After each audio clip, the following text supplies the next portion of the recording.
Okay, so for part three, um, we thought that by deciding our scenario, we thought that we would choose something that any teacher could experience in the classroom, no matter where or what age group. And we thought having a child with a physical disability was the closest thing that we could get to that. The way that we decided to handle the situation in part two for this scenario, we mainly looked at the ways that we could still have control over the entire classroom, keeping them busy and focused on their schoolwork and not on the situation that happened, but also having a focus and control on those affected by the situation. So in part two, we talked about social reconstructionism. It is an educational philosophy that views schools as tools to solve social problems.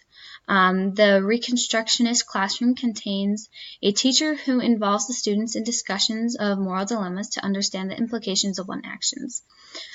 Students individually select their objectives and social priorities, and then, with guidance from the teacher, of course, create a plan of action to make the change happen.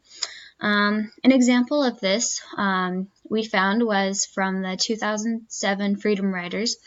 In the movie, the teacher was determined to get the students interested by requiring them to write. Students were allowed to write about anything they wanted to and were free to express themselves in their journals however they pleased. The journal writing not only taught basic writing skills, but in some individual instances, it helped bring students out of a life of crime. So for the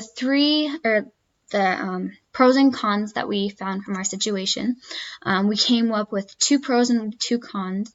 For the pros, the first was from the first 2 parts of our scenario, we decided to give John 3 things that he could do to help the situation and maybe give the students in the class an opportunity to learn about John's conditions.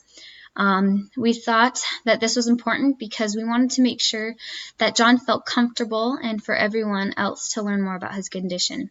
By giving him 3 options, he felt like he had more of a say in the situation.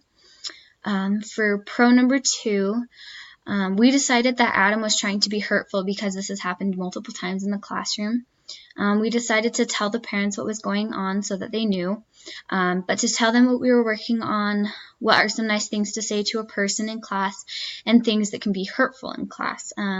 Because we are letting the parents know, maybe they could discuss what would be appropriate to say and work on it with Adam at home. For the cons, the first con was if we didn't give John the chance to choose instead of saying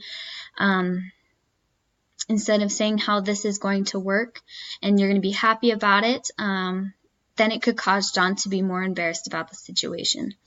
For con number 2, we said that if we tell Adam's parents, they may think that Adam has done nothing wrong and that he shouldn't be punished for what he has done.